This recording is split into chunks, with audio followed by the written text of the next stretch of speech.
I am at Imperial already. What? I told you about their motor insurance promo, right? Yeah. This time it is reloaded, my brother. Wow. Imperial General is saying, come insure with them from now till the end of April and get yourself handsome rewards.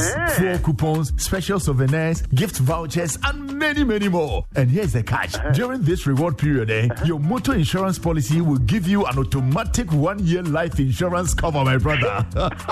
And now, you can also get brand new tires and other car accessories as well. It is really reloaded. Everybody qualifies. Just insure your car and you are done. Hey, Charlie, I can even do it online and still get my reward. Oh yes, don't slow. Talk to your broker, agent, or call us on 0577 667 436 for further details. You can also follow us on all our socials. T&C Supply, Imperial General Assurance, solid protection.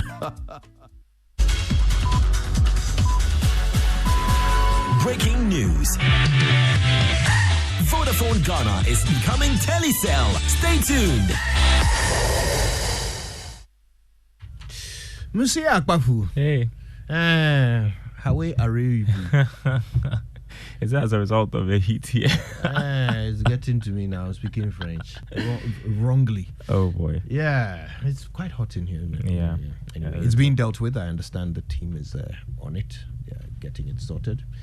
So, but, it's harder when you are overweight, Heat is more difficult to handle when you are overweight. It could burn fat. Oh, how? It will have to. It would have to be applied directly to your skin, like in hell. Otherwise, how can it burn your fat? Serious issues to discuss. Yes, my goodness, yes.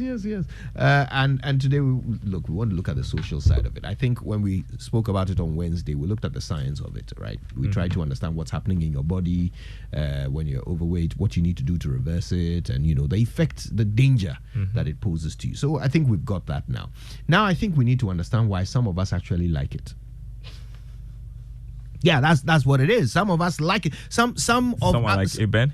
Sabutizi. I mean, his entire repertoire is of full-bodied women with bulges in all kinds of places. Sabutizi. Right. Why? Why? Why is he? He doesn't want to say anything. He refuses to. Yeah. Comment. But you get it, I right? mean, culturally or maybe socially, maybe we should put it that way. Socially, people appreciate such what do you call it? Body. Yeah, it's true. And it's not only on women.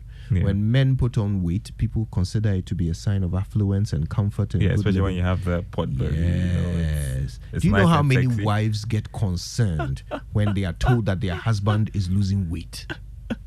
It's like you don't feed him well. Yeah. Like, you're not doing your work as a wife.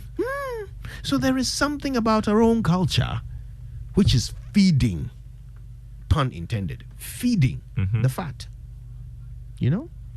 Today we want to get to the bottom of it. So you'll be hearing a lot from our audience today, they will be telling us, they will be helping us understand why Sabute and his people, like why Why you? but why not you? Why not you? And you see, it's funny. I mean, if you go around the world, society tends to push the pendulum in one direction or the other when it comes to what they consider to be beautiful, right? So there was a time when everybody was trying to be thin, because that's what the magazines were suggesting, right? Yeah. That you're supposed to be thin in order to be beautiful, right? Now we've got to this point where whatever your body shape, you are beautiful. In fact, it is now frowned upon to use the word fat. Yeah. It's offensive now to call someone fat, even if they are fat. So, yeah, I mean, it's like society is always pushing us towards the extremes, but there is a clear definition for what a healthy person should be like. Yeah, and bottom line is about your health and ensuring that you live longer. Indeed. So why the Sradinam? We're talking about that today on the show. The 6 a.m. news was brought to us by Total Energies. Total, we go the extra mile for you. And Absa Bank Ghana Limited, helping you find a way to get things done. Not forgetting Millennium Insurance, your trustworthy partner. I guess we can kick it off now with a Joy Business Report.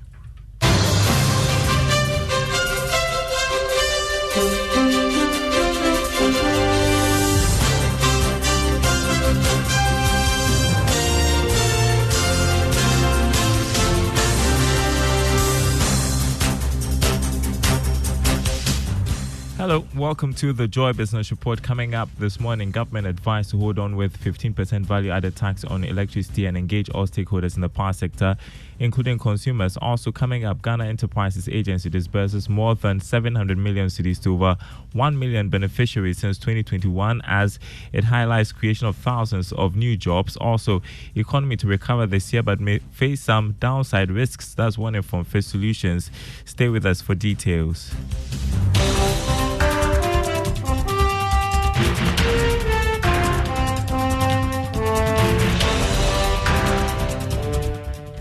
Happy Friday, everyone. And also later in the bulletin on the Business Journal, we'll tell you how businesses are exploring the potential of Ghana's floriculture industry for job and wealth creation. My name is Darryl Kwao. First up, tax consultant Francis Timoboy says the implementation of the 15% VAT on electricity is not sustainable.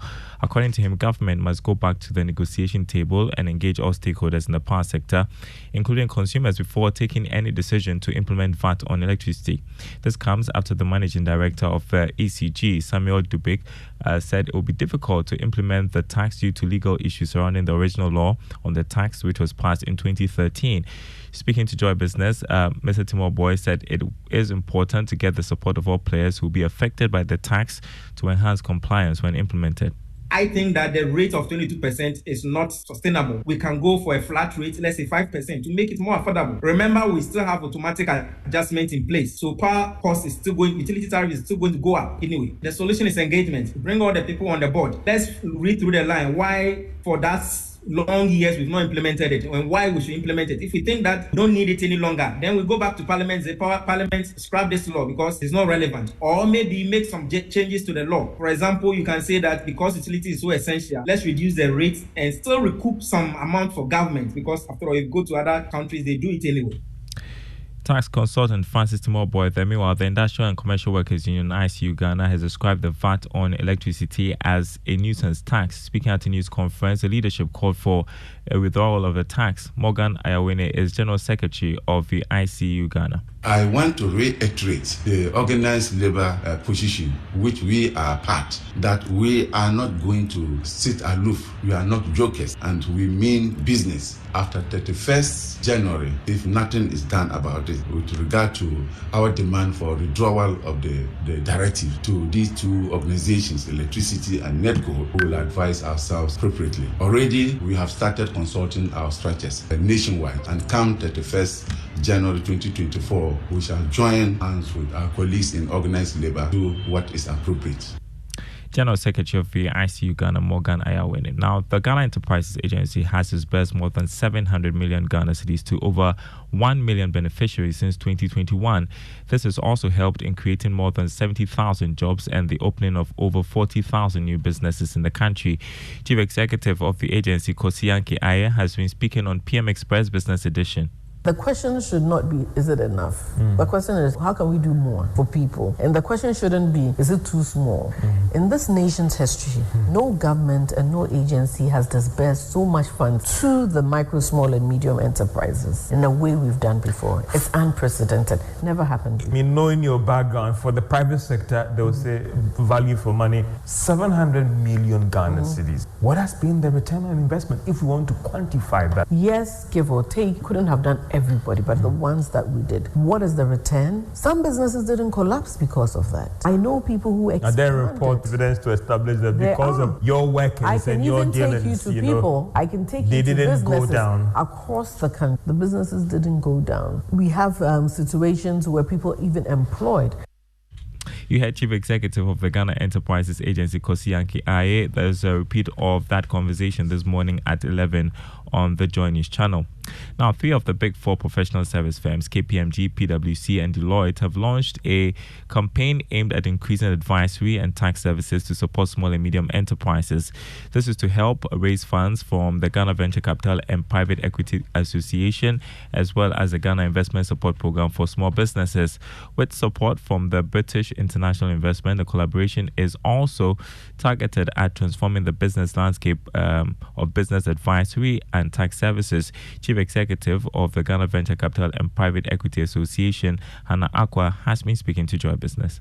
this cooperation between the Ghana Venture Capital and Private Equity Association and the Big Three, it's about ensuring our ecosystem in regards to our investment firms, our fund managers within GVCA, have a good pipeline of investable businesses, meaning these SMEs who will engage the Big Three for investment readiness training are going to get top quality investment readiness training to enable them when they are ready to come and pitch their business or meet an investor, they're sound and we can start closing deals. And it's all about ensuring that SMEs and investment firms, there's an alignment. And at the end of the day, Ghana is working. Ghana is continuously churning out viable businesses via our own Ghanaian investment firms. Hannah Akwa, Chief Executive of the Ghana Venture Capital and Private Equity Association. Fitch Solutions has underscored that the Ghanaian economy will recover this year but will face some downside risks. It, however, affirmed the growth rate at 3.5% earlier projected. It warned the country's real economy faces severe stress. Here's Mike Kruniger, a senior Sub-Saharan Africa country risk analyst, who has been speaking at the latest Sub-Saharan Africa macro key themes for 2024. Given that this marks the weakest outturn since the COVID-19 pandemic, it indicates that Ghana's real economy remains under significant stress. However, we do expect that the Ghanaian economy will move to a recovery phase this year, so in 2024, with growth coming in at 3.5%, up from an estimated 2.7% in 2023. And again, you can see this on the left-hand side chart. So this recovery will be primarily driven by stronger domestic consumption as inflation moderates. So as you can see on the right-hand side chart here, inflation has already come down to 26% in November, mostly due to statistical base effect. Now, Ghana lags behind the flour exporting business, falling behind nations like Kenya and South Africa. Due to no attention to the floriculture industry in Ghana, the sector has for some time been underdeveloped as numerous opportunities remain unexploited. Though labor intensive, the sector has the potential to employ 190,000 people in a decade. Laura FM's Mona Lisa Frimpong has more in our business journal. For 16 years, floriculturist Samson Kofi Anab has been cutting, cultivating, and nursing flowers. The best site for his plants is along the roads, mainly to attract buyers. But he has a challenge with space to cultivate his flowers. Land accessibility remains daunting. I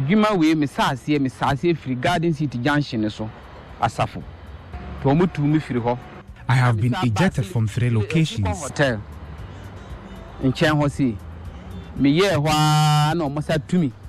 Insecure access to land has moved some floriculturists to farm in wetlands. Elizabeth Boatin nurses her plants near the Oda River at Kwamo. I fetch water from the river to nurse my flowers. The wetlands are, however, being redeveloped for residential purposes. Elizabeth has been driven away by the landowners. I moved when I was told a fuel station will be constructed there. Flower cultivation consumes 20 times more water than any other crop. They are best nursed at waterlogged areas. Both Samson and Elizabeth lack water for irrigation purposes. Manpower.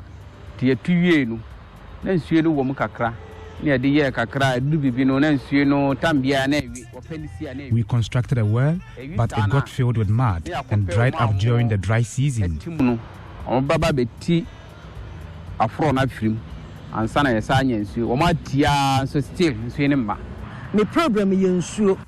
I wish I had access to pipe-borne water.